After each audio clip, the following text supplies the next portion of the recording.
On va ouvrir notre Bible.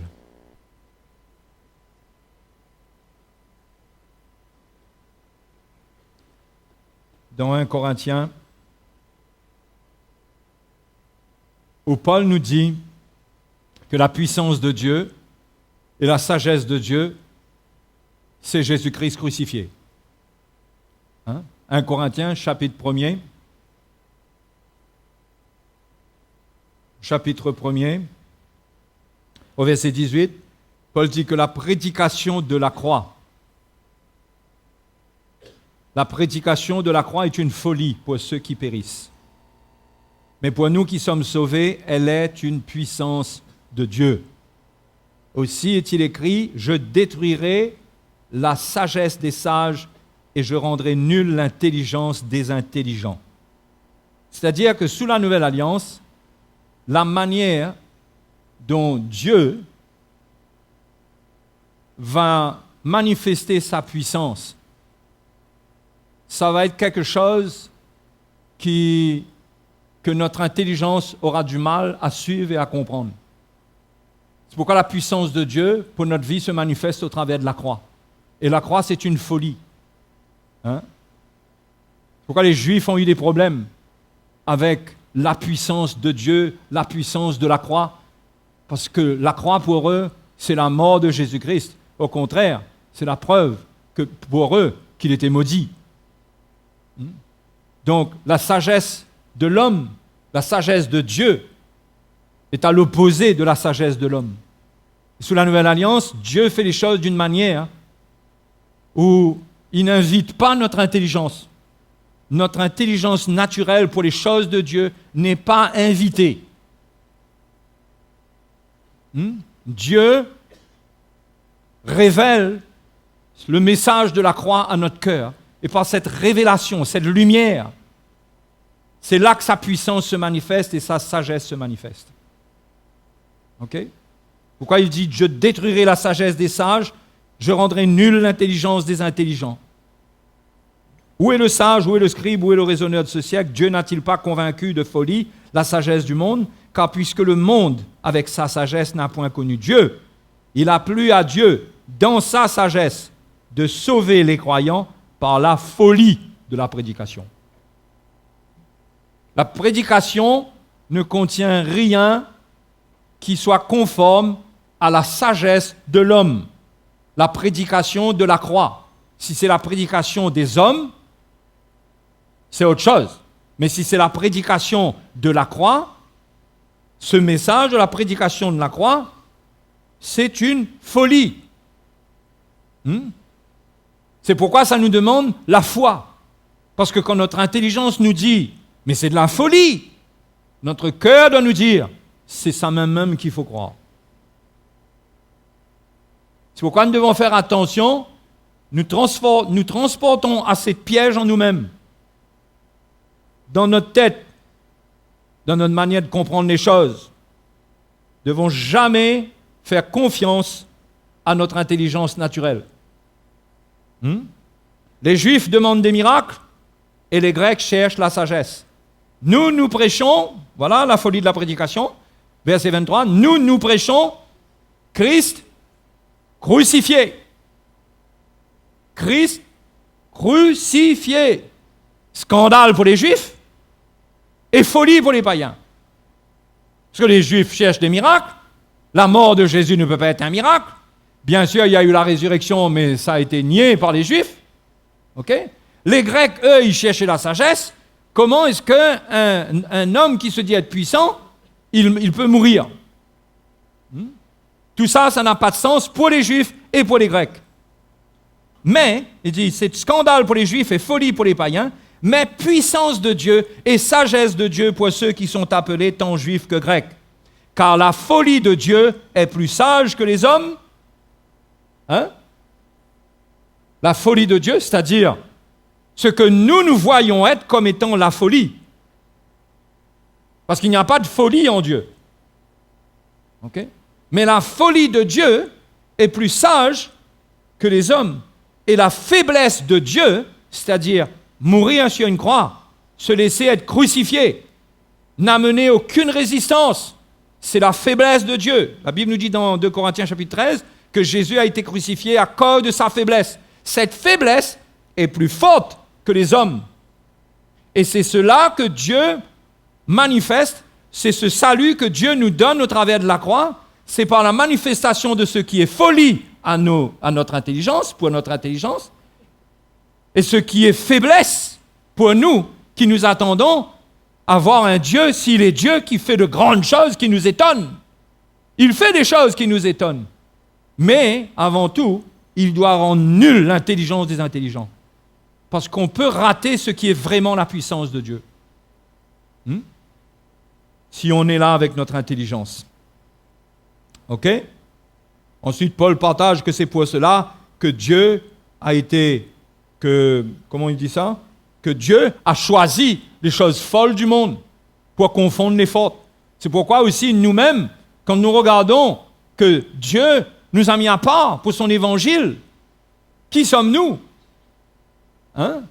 Qui sommes-nous? Les grands de ce monde, les riches de ce monde ont de la difficulté avec l'évangile. Pour eux, ça c'est pour les faibles. Pour eux, ça c'est pour les gens qui sont insensés, pour les gens qui sont faibles de caractère. Mais Dieu, justement, a choisi les faibles aux yeux du monde pour confondre les forts. Donc, on a été choisi pour expérimenter la puissance de Dieu et la sagesse de Dieu. Alléluia. Donc, ça, c'est le choix de Dieu. Et verset 28, Paul dit, Dieu a choisi les choses viles du monde et celles qu'on méprise, celles qui ne sont pas, pour réduire à néant celles qui sont, afin que personne ne se glorifie devant Dieu. Le but, c'est que nous aussi, on ne se glorifie pas. Parce que s'il y a des choses que Dieu fait dans notre vie, si Dieu nous utilise, si Dieu nous a mis à part, ce n'est pas pour qu'on se croie qu'on est meilleur que quiconque. Donc personne ne peut se glorifier dans la manière dont Dieu fait les choses. Or, c'est par lui que vous êtes en Jésus-Christ, qui par la volonté de Dieu a été fait pour nous sagesse, justice, sanctification, rédemption, afin, comme il est écrit, que celui qui se glorifie dans le Seigneur.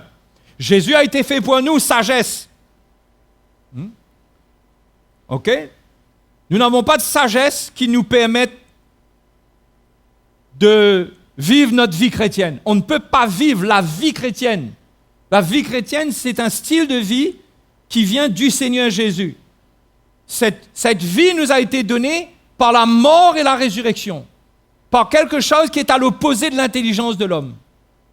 Donc on ne peut pas trouver dans le monde, dans ce qui existe sur cette terre, la manière de vivre la vie chrétienne ou de perfectionner la vie chrétienne. La vie chrétienne, ça se retire entièrement de la mort et de la résurrection de Jésus. Entièrement. En termes de sagesse. Ça vient du Seigneur. Okay? Ça vient de lui, de celui qui est mort et qui est ressuscité. Et notre combat, justement, c'est que notre intelligence dans notre chair s'oppose à l'intelligence divine, à la sagesse divine. Mais ce matin, j'aimerais vous partager, en abordant ce sujet, sur ce que j'ai appelé l'épreuve de l'épée. Pour une fois que je donne un titre, souriez les frères et sœurs. L'épreuve de l'épée. Où ça se trouve? On va lire dans le livre des Rois, rapidement. 1 Roi.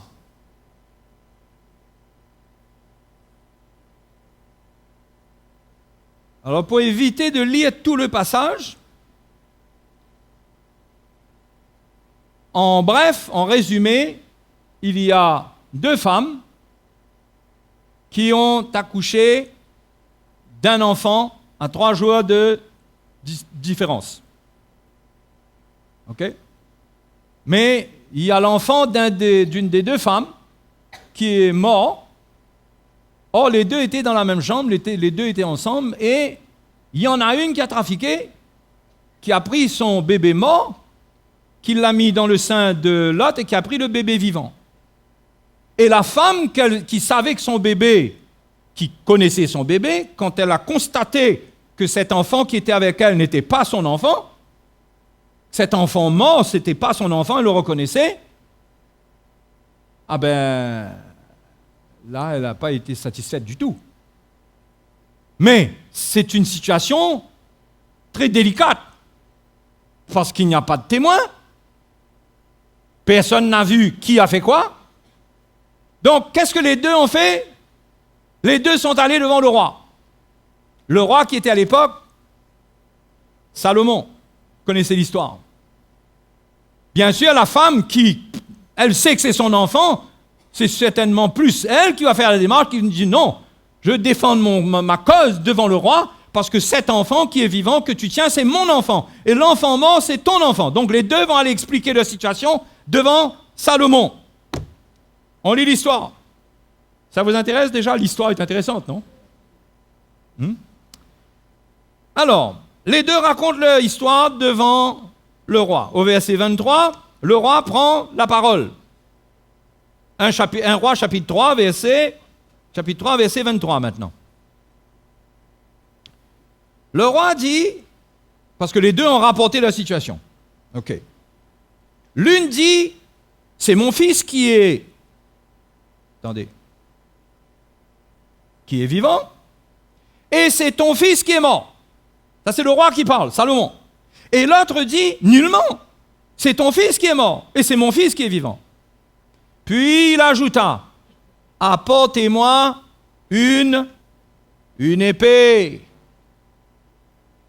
Salomon avait de la sagesse. Et c'est extraordinaire, parce que ce passage illustre bien ce que nous vivons sous la Nouvelle Alliance. Regardez, apportez-moi une épée. On apporta une épée devant le roi. Et le roi dit, coupez en deux l'enfant qui vit, et donnez-en la moitié à l'une, et la moitié à l'autre. Waouh! Vous imaginez bien que la vraie maman là-dedans. Parce que là, il n'y a pas de témoin, il n'y a personne pour dire non, moi je sais, j'ai vu, il n'y avait pas non plus d'analyse génétique et tout ça, on ne pouvait pas emmener les enfants au laboratoire, ni la maman et tout ça. Rien de tout cela. Donc là, comment faire pour être départagé, pour être tranché dans cette situation? Salomon dit, amenez une épée. Une simple épée. Pas besoin d'aller au laboratoire. Hein? Une épée. Verset 26. Alors la femme, dont le fils était vivant, sentit ses entrailles s'émouvoir pour son fils. Elle dit au roi, « Ah, mon Seigneur, donnez-lui l'enfant qui vit, et ne le faites point mourir. » Mais regardez ce que l'autre dit. « Il ne sera ni à toi ni à moi. Coupez-le. » Et le roi, prenant la parole, dit, « Donnez à la première l'enfant qui vit, et ne le faites point mourir. C'est elle qui est sa mère. » Waouh! Hein? Et ça, c'est l'épée qui a déclenché ça. Salomon n'a plus de sagesse par lui-même pour essayer de parler, parce que parfois on essaye de parler, on essaye de discuter pour trouver le bout. Hein, qui a dit quoi? Qui a fait quoi? Tiens, on essaie de trouver une contradiction. On dit, ben non, tout à l'heure vous disiez ça, pourquoi vous dites ça maintenant? Vous êtes en train de vous contredire. Non, il n'est pas entré à la méthode Sherlock Holmes dedans, lui. Pas de méthode policière. Une épée. L'épée a résolu le problème sans même blesser l'enfant. Elle est puissante, l'épée, hein? Vous auriez aimé avoir une épée comme ça? Hein? Elle est puissante, cette épée. Le verset 28 nous dit, « Tout Israël apprit le jugement que le roi avait prononcé. Et l'on craignit le roi, car on vit que la sagesse de Dieu était en lui pour le diriger dans ses jugements. » Donc je vous répète, Salomon était peut-être celui qui était sage parce qu'il avait pris, il a eu la directive de la manière dont il fallait procéder, mais Salomon n'a pas fait grand-chose. Apportez-moi une épée. Et frères et sœurs, l'épée c'est quoi? L'épée dans la parole de Dieu, ça peut être soit le jugement de Dieu, soit la parole de Dieu. Comme quoi, on n'a pas besoin de se battre longtemps pour avoir la sagesse de Dieu dans notre situation. Quand il y a l'épée expose tout. Oui. L'épée d'elle-même a trouvé le cœur de cette femme qui était la mère de cet enfant. Parce que cet enfant, cette mère, elle était prête à abandonner son enfant entre les mains de l'autre femme, mais que son enfant vive. Elle était prête à faire un sacré sacrifice. Mais c'était ça ou l'enfant coupé en deux.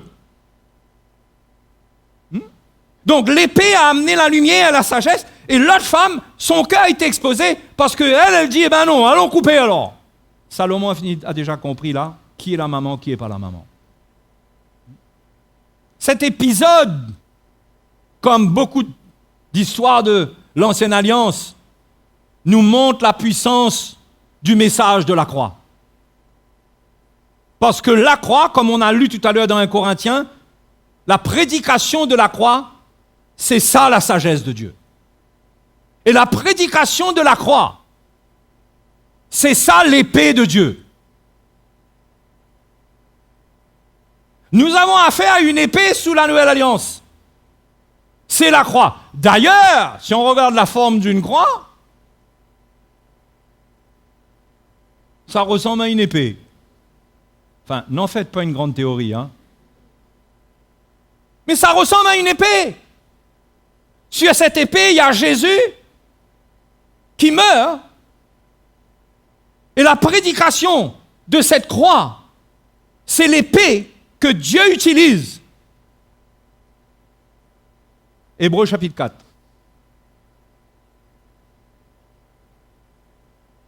Hébreux 4.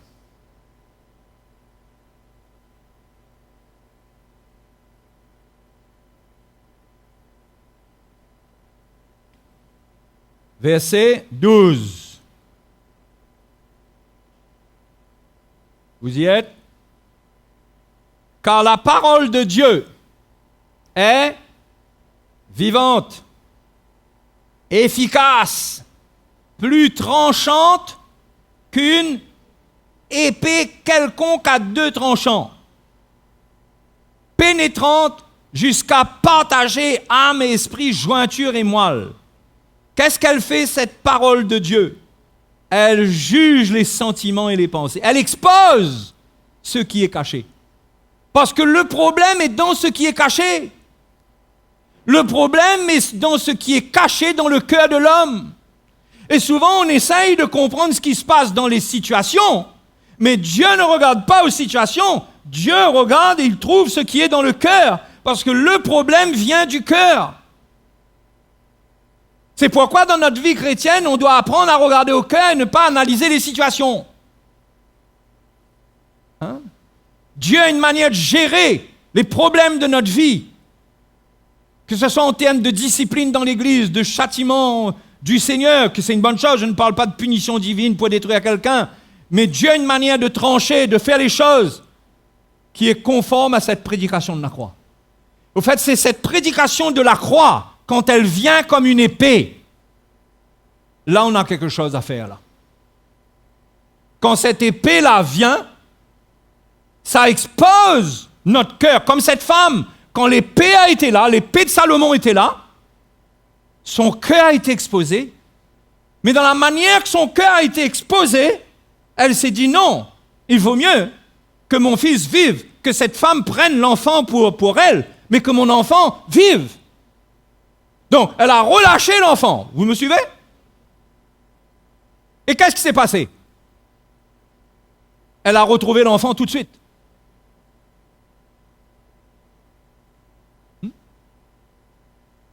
Parce que le jugement aurait pu se terminer de cette manière. Le roi aurait pu dire, ben, ok, on va faire comme tu dis, puisque tu veux que ton enfant vive.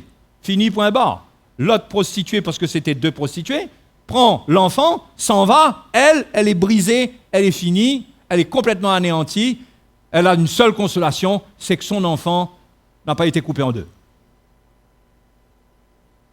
Mais, devant l'épée, choisissant de relâcher, de ne pas vouloir conserver ce qui est sous la menace de l'épée, mais de relâcher ça, qu'est-ce qui se passe? La justice de Dieu se manifeste. Et elle retrouve son enfant tout de suite. La situation qui était sans solution, sans remède, tout d'un coup, paf, solution. Extraordinaire. Et c'est ça la puissance du message de la croix.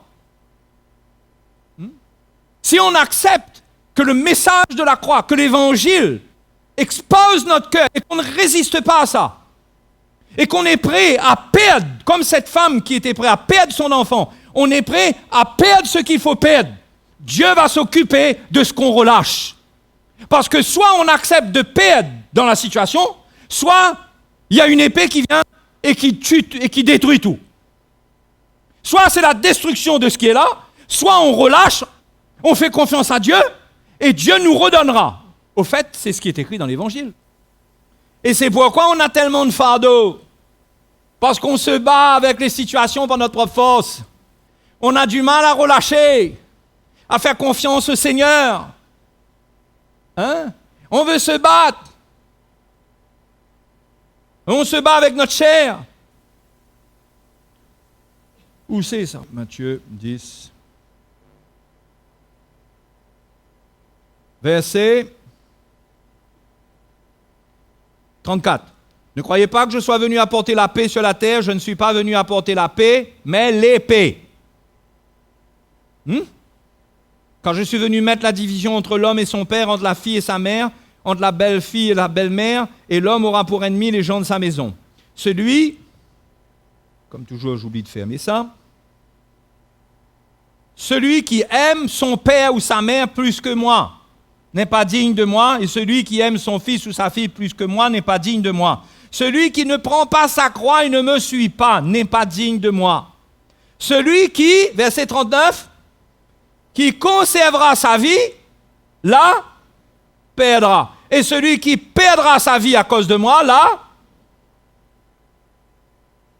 cette femme a accepté de perdre son enfant et elle l'a retrouvé. Il faut accepter, il faut apprendre à accepter de perdre dans la vie. Parce qu'en perdant, on se positionne comme quelqu'un qui est faible, qui ne peut pas se défendre, qui n'a pas de sagesse, qui n'a pas de force, qui n'a pas de puissance. Mais on accepte de perdre. Quand le message de la croix vient et nous parle et nous encourage à prendre notre croix. Du style, si quelqu'un te frappe sur une joue, tends-lui l'autre. Si quelqu'un te prend ta tunique, donne-lui encore ton manteau. Enfin, je ne sais pas si c'est le manteau avant ou la tunique avant. Mais comment l'évangile, c'est perdre. Jésus a perdu sa vie sur la croix. Tout son chemin jusqu'à la croix, jusqu'à la mort, ça a été perdre sa vie. Il n'a pas résisté. La Bible dit ne résistez pas aux méchants. Ne faites pas vengeance vous-même. Renoncez à vous-même. Comment la parole de Dieu nous encourage, nous exhorte à perdre, à ne pas nous battre avec personne et avec rien. Être dans une vie de repos. Au fait, Hébreux chapitre 4, quand ça parle de la parole de Dieu qui est vivante et tranchante, qui juge les sentiments et les pensées du cœur, c'est dans le cadre du repos. Si on veut entrer dans le repos, il faut laisser l'évangile couper. Il faut laisser l'évangile juger les sentiments et les pensées de notre cœur, parce que notre trouble est là. Ce que nous transportons en nous-mêmes, nous avons besoin d'être délivrés de ce que nous portons en nous-mêmes. Si nous sommes seulement libérés dans les situations, on ne va pas loin. On n'ira pas loin seulement quand Dieu pourvoit, Dieu fait un petit miracle, Dieu donne un travail, Dieu ramène mon enfant, Dieu fait ceci et fait cela. Mais si l'épée n'est pas à l'œuvre pour traiter ce qui est dans le cœur, tout ce qu'on fait autour, c'est très fragile. C'est très fragile. Mais il vaut mieux relâcher les choses dans les mains du Seigneur quand l'épée vient. Et que même comme si cette épée va amener la division, comme si cette épée va toucher à des choses précieuses dans notre vie, et que là on arrive à prendre notre croix dedans, et on montre qu'on aime le Seigneur plus que tout. Là, ce qu'on va perdre, le Seigneur va nous le faire retrouver un jour. Ouais. Celui qui conservera sa vie la perdra, et celui qui perdra sa vie à cause de moi la retrouvera. Hein? Si on essaye de conserver notre vie, on va la perdre. Si cette femme essayait de conserver son enfant en dehors de ce qui était en train de se passer là, elle n'aurait pas pu. Elle aurait eu une moitié mort, et l'autre aurait eu une autre moitié mort. Ça amène à quoi? Ça aboutit à quoi? Parfois, on se bat. Ça peut être dans notre foyer, ça peut être dans nos relations, ça peut être à n'importe quel niveau. On se bat, on tire sur un morceau, on tire de l'autre côté, on tire de l'autre côté. Mais ça va finir par se déchirer. Mais les deux morceaux qu'on aura, ça sera deux morceaux morts. Ça sert à quoi? Vaut mieux relâcher que l'autre vive. Mais dans sa justice, si ce qui est pour moi, Dieu me le redonnera. Oui ou non? Et ça fait mal. Ça n'a pas été facile pour cette femme de dire ça. De dire non, mon Seigneur, non, non, non, non. Ne faites pas de mal à l'enfant, s'il vous plaît. Donnez-lui l'enfant. Vous croyez que c'est facile? C'est pas facile de pardonner, c'est pas facile de relâcher, c'est pas facile de perdre, de passer pour le brigand, de passer pour la personne qui a tort. C'est pas facile. Mais pourtant, le Seigneur, la parole de Dieu, le message de la croix, par le modèle de Jésus crucifié, nous exhorte à relâcher notre vie. Parce que Dieu est le Dieu qui ressuscite les morts. Dieu est un Dieu de justice. Dieu est un Dieu de justice. Mais il ne faut pas mêler à sa justice notre sagesse. Régler nos comptes. Parler, réagir. Qu'on apprenne à rester dans le repos. Dieu doit traiter notre cœur pour cela. L'épée doit venir dans notre vie. C'est pourquoi on entend le message de la croix. C'est pourquoi le message de la croix, ça doit toucher le plus profond de notre être, notre cœur. Parfois, ça peut nous mettre mal à l'aise. Parce qu'on a l'impression que notre vie est découverte. Ben oui, notre vie est découverte. Parce que Hébreux chapitre 4 nous dit quoi?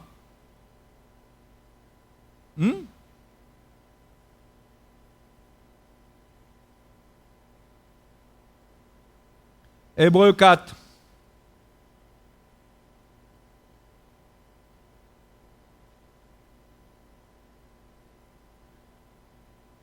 Qu'est-ce qu'il dit? Verset 13. Verset 13. Nulle créature n'est cachée devant lui. Tout est nu et découvert aux yeux de celui à qui nous devons rendre compte. Il n'y a rien de caché pour le Seigneur. Mais l'épée amène à la lumière ce qui est caché, pas aux yeux de Dieu, mais ce qui est caché à nos yeux mêmes. Nous-mêmes, parfois, il y a des choses qui sont en nous, qu'on ne réalise pas, qu'on transporte. Et la preuve, c'est quand Paul, dans l'Épître aux Romains au chapitre 7, quand il dit, quand je veux faire le bien, le mal est attaché à moi, je ne sais pas ce que je fais, il dit. Paul parle de choses dont on peut être animé qu'on ne sait même pas. Mais qui va nous révéler ce qui ne va pas en nous? Vous savez, c'est quoi? C'est quand l'épée vient. Oh! Tous nos entrailles, tout ce qui est dedans monte. Tout se manifeste. Ce qui est bon et ce qui n'est pas bon. Ce qui est vrai et ce qui n'est pas vrai. Pour l'autre femme, elle n'était pas la maman. Elle a été exposée. La dureté de son cœur quand l'épée est venue. La dureté de son cœur s'est manifestée. Salomon a su qu'elle ne pouvait pas être la maman de cet enfant. Quand l'évangile vient, mes frères et mes sœurs, quand l'épée vient, l'épée, cet évangile, révèle ce qui est en nous, le vrai nous-mêmes, ce qui est caché en nous. Et là, il ne faut pas avoir peur, il faut relâcher. Il faut se repentir, il faut dire, Seigneur, c'est vraiment vilain ce que tu me montres de moi-même. Aide-moi. Malheureusement, les chrétiens, on a tendance à trop nous justifier, à trop vouloir expliquer, à trop vouloir rassurer ou à trop vouloir nous défendre. On doit simplement reconnaître. Oh! Et parfois, c'est dans des situations compliquées que Dieu utilise. Dieu utilise des situations. Parfois, ce n'est pas seulement un message. Parfois, c'est des situations. Les situations sont là. Nous avons l'Évangile dans notre cœur. Mais les situations sont là et exposent notre vie. Ce n'est pas juste quand on écoute l'Évangile, mais chez nous, dans notre réaction, dans notre manière de nous tenir, dans les plans, dans ce que nous ressentons qui bout en nous, la directive qu'on veut prendre, les intentions qui sont en nous. Mais gloire au Seigneur. Quand on vient écouter l'Évangile, souvent le Seigneur nous arrête. Hein? Le Seigneur nous rappelle à l'ordre. C'est pourquoi il ne faut jamais dire on a assez d'écouter l'Évangile de la croix. Le message de la croix, ça on connaît. Ce n'est pas une histoire de connaître, c'est qu'on a besoin du message de la croix pour nous arrêter, pour mettre de l'ordre dans notre cœur. Oui ou non? Hein?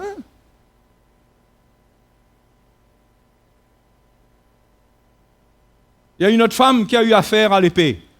C'est Marie. Vous connaissez l'histoire de Marie? Comment Simon a prié, a prophétisé.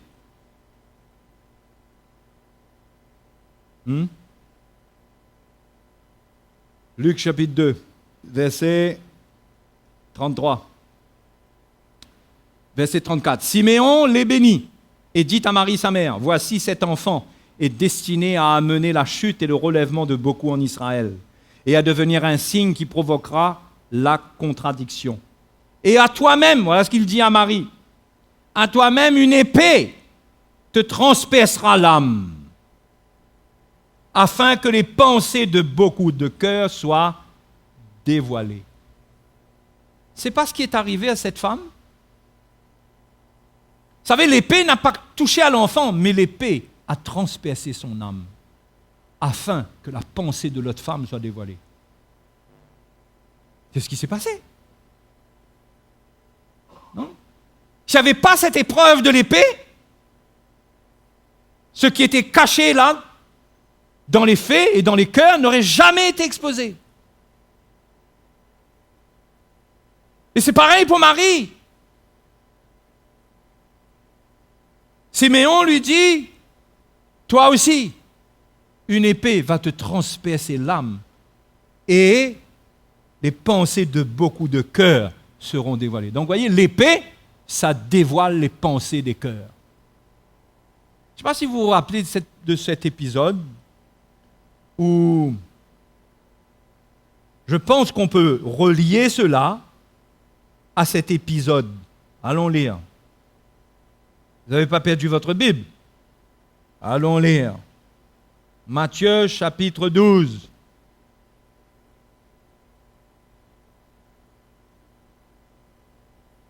L'épée.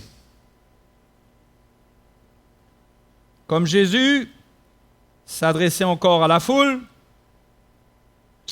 Oh là là.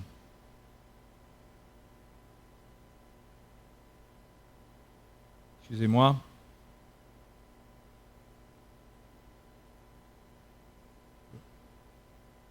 Et là, ça saute de...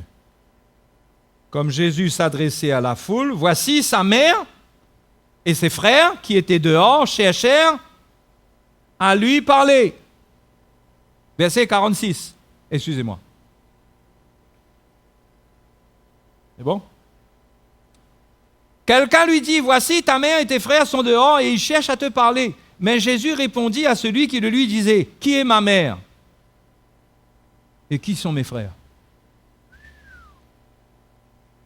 Costaud, hein? Puis étendant la main sur ses disciples, il dit, voici ma mère et mes frères. Car quiconque fait la volonté de mon Père qui est dans les cieux, celui-là est mon frère et ma soeur et ma mère. L'épée qui transperce l'âme de Marie. Ah oui? Il fallait que l'épée vienne et la sépare du Seigneur. Il fallait que Jésus prenne une position qui ne soit pas émotionnelle, une position claire pour le plan que le Père avait pour lui, indépendamment de Marie. Il y a eu un temps pour Marie qui a pris soin de lui, mais ce temps-là était fini. Il fallait qu'il soit libre et qu'il soit clair. Et quand sa maman courait encore derrière lui, il fallait qu'il dise des choses claires. L'épée est venue vers Marie. Ce bonhomme-là, certainement, il est sorti, il a dû aller dire à Marie, tu sais ce qu'il a dit? Je n'ose pas te dire ce qu'il a dit. Moi-même, j'ai été secoué par ce qu'il a dit. Il a dit que c'est là-bas dedans qu'il y a sa mère, etc. Il a dit, mais qui est ma mère? C'est comme si il ne te reconnaît plus comme sa mère. L'épée, la vérité qui est dans le Seigneur, a transpercé l'âme de Marie ce jour-là. Garantie, ça. Ah oui, garantie que ça n'a pas été « Ah, mais gloire à Dieu, c'est parfait. » Je ne crois pas. Au fait, on voit dans l'évangile de Jean, chapitre 2, quand il y a eu un problème aux noces de Cana, comment Marie veut prendre un petit peu les choses en main. Hein? Vous connaissez ça? Elle veut prendre un petit peu les choses en main. Et Jésus lui dit, mais femme, mais qu'y a-t-il entre toi et moi? Mon heure n'est pas encore venue. On sent déjà là, il écorchait un petit peu le lien émotionnel là. Les frères et les sœurs, le message de la croix nous amène à prendre des positions qui vont déclencher la persécution. Ça va déclencher la persécution. Les gens vont vous dire, mais ça, ces gens de là-bas, ils sont plus importants que moi maintenant. Ils ne peuvent pas comprendre. Mais la réalité, si on parle de famille, la vraie famille qui est éternelle, c'est la famille du Seigneur. Non? Donc quand l'évangile vient, l'évangile expose, et même au niveau de pour Marie, ça a dû exposer beaucoup de cœurs. Vous savez, parce que c'est allé loin ça. Quand Jésus parle comme ça, Jésus se détache de Marie, et Jésus va mourir à la croix. Il va donner sa vie à la croix. Il n'y a pas Marie là-dedans. Il a dû être arraché des bras de sa maman, quelque part, vous comprenez, pour aller mourir sur la croix. Ça encore, la mort de Jésus sur la croix, encore une épée qui transperce l'âme de Marie. Mais mon garçon, mais je t'avais dit depuis longtemps qu'il fallait être un peu plus sage, qu'il fallait arrêter de dire ce que tu dis, la manière que tu prêchais. Tu étais trop franc, tu étais trop cru, tu étais trop vrai. Regarde maintenant ce qu'ils t'ont fait. J'extrapole. Mais peut-être qu'en Marie, il y a eu ce combat. Hein? Mes frères et mes sœurs, le chemin de Jésus, cette croix de Jésus-Christ, expose les cœurs. Ça a exposé les pensées en Marie et aussi autour. Parce que la mort de Jésus, du fait qu'il n'est plus attaché à Marie et qu'il peut aller mourir, c'est cette mort-là qui expose le cœur de beaucoup, qui expose le cœur du peuple d'Israël, qui expose le cœur des hommes.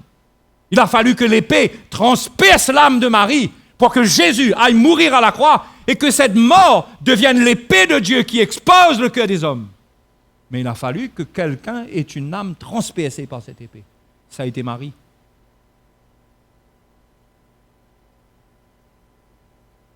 On dirait qu'il faudra réécouter le message. Non? Vous captez un petit peu?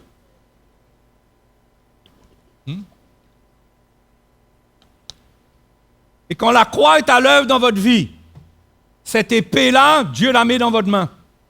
Vous ne pouvez plus être émotionnel et charnel. Vous apprenez à vous tenir comme il faut. Vous avez des priorités qui ne sont plus celles du monde, qui ne sont plus de celles de la famille. Vous aimez votre famille et tout ça, bien sûr. Hein?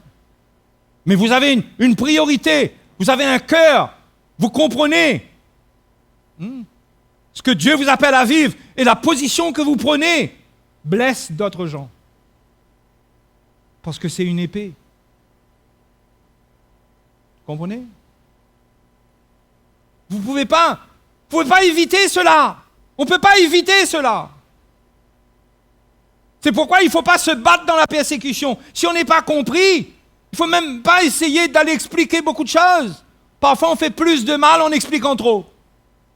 Il faut juste prendre notre croix comme Jésus et mourir dans la situation et perdre. Et si quelqu'un doit nous abandonner et que Dieu l'appelle à être avec nous, Dieu le ramènera, mais qu'on ne le retienne pas dans la chair et dans les émotions.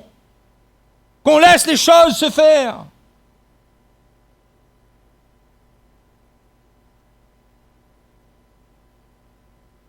Qui est ma mère? C'est quiconque fait la volonté de mon Père.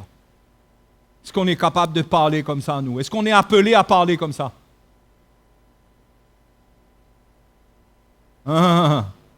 Est-ce qu'on est appelé? Est-ce que c'est écrit pour qui, ça? Seulement pour Jésus?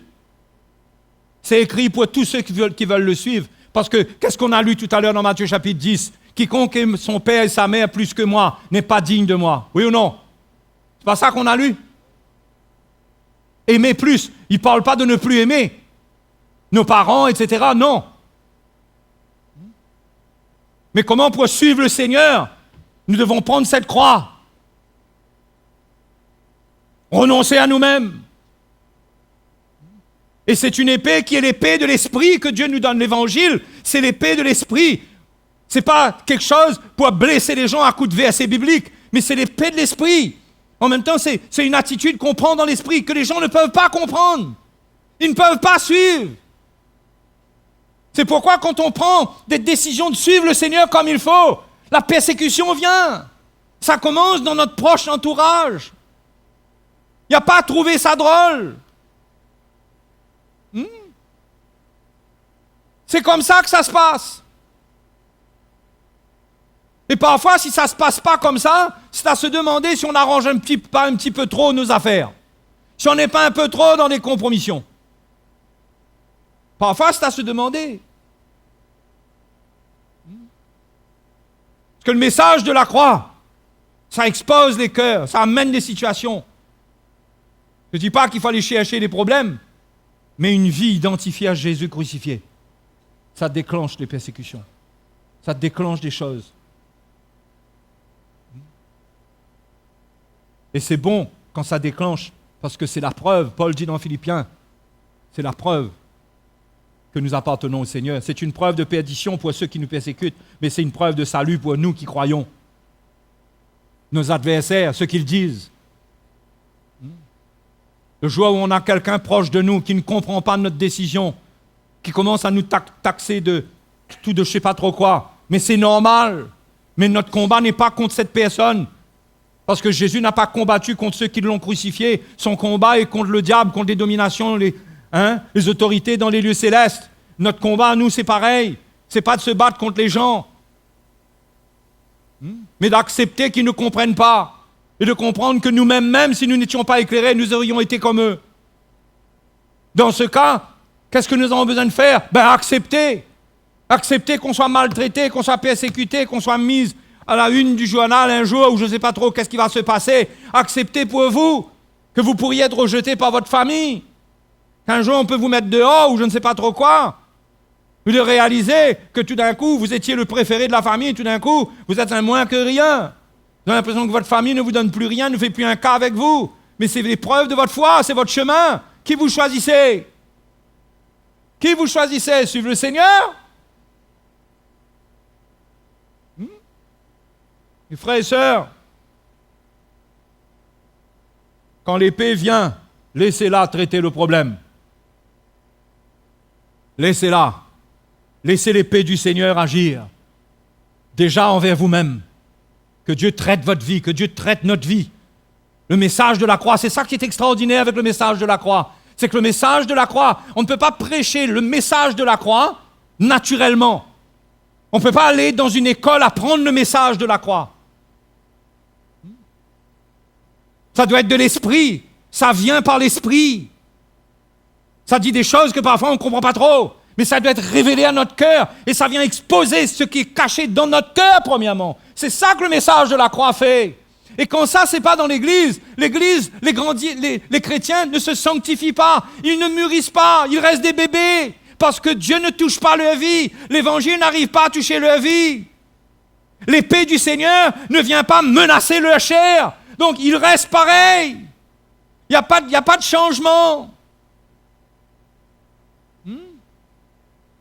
Mais nous, les chrétiens, nous devons être éclairés, nous devons savoir que, premièrement, le message de la croix est l'épée de Dieu, la parole de Dieu, qui est tranchante, qui vient et qui œuvre en nous et qui expose ce qui n'est pas bon en nous. Et qu'on n'est pas là pour expliquer, pour se justifier. On est là pour se repentir et s'humilier. Dans numéro 1, devant le message. Numéro 2, dans les situations qui arrivent. Comment nous devons apprendre à perdre. Arrêtez de nous battre. Ça ne sert à rien de te battre contre celui qui te persécute. Ça ne sert à rien d'avoir des représailles envers celui qui te fait du mal dans ton travail. Ça ne sert à rien s'il mérite le poste parce qu'il est qualifié, que toi tu es en mesure de lui donner le poste parce qu'il est qualifié, eh bien parce qu'il a un problème et que tu as un problème avec lui, tu le punis. C'est mal de réagir et de se venger soi-même. Au contraire, il faut faire briller la lumière de l'amour de Dieu au travers de l'injustice, au travers de ce qu'on souffre, mais on montre le cœur du Seigneur. Et au final, l'Évangile triomphera. Amen, oui ou non? Au final, l'Évangile triomphera. Mais passer notre temps à nous battre, on a des fardeaux, on a des soucis, on a des plans qu'on organise, on porte des tracas, on se demande comment on va faire, qui va faire, comment on va faire.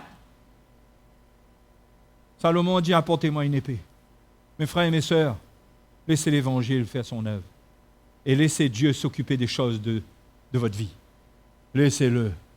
Priez. Ouais, il y a une chose que cette femme-là a eu raison de faire, c'est d'aller devant le roi. C'est devant le roi qu'elle a trouvé la sagesse du roi. Non? Elle n'est pas restée chez elle à régler son problème, à convoquer 2 avocats, à essayer de trouver la manière de faire des preuves. Elle était démunie. Démunie! Aujourd'hui, on a tellement de moyens pour se défendre. Mais elle était démunie. Nous aussi, acceptons d'être démunis. Que Dieu vienne à notre secours. Hein? On veut faire confiance au Seigneur pour notre vie. Arrêtez de vous battre. Ouvrez votre cœur. Recevez la parole de Dieu. Laissons Dieu traiter notre vie en profondeur. Il est en contrôle aussi des situations de notre vie.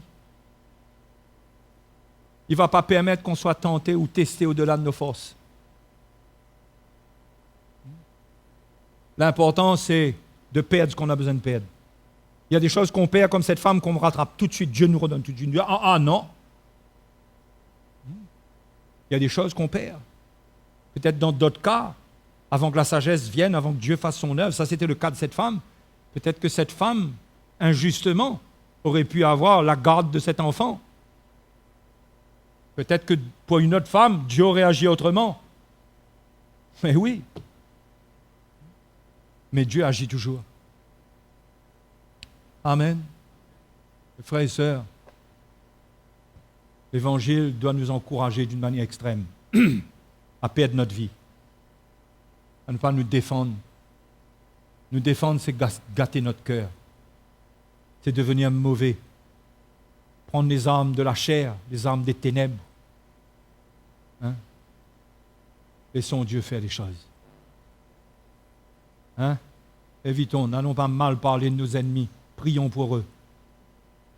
Nous pouvons partager nos souffrances, mais sans mal parler. Que le Seigneur vous encourage ce matin. Hein? Qu'il vous encourage si vous êtes dans une situation pénible, difficile. Relâchez. Comme ce matin, il y a eu le don spirituel concernant le non-pardon. Relâche. Souvent, pourquoi on n'arrive pas à pardonner? Parce qu'on ne relâche pas la situation. Parce qu'on attend une justice. On attend quelque chose d'une manière malsaine. On attend d'être reconnu comme ayant raison. Ça ne sert à rien, ça. Ça ne sert à rien. La vie d'un chrétien, ce n'est pas ça, son combat. Relâche, pardonne. Laisse Dieu faire son œuvre. Amen. Mettons-nous debout. Prions le Seigneur.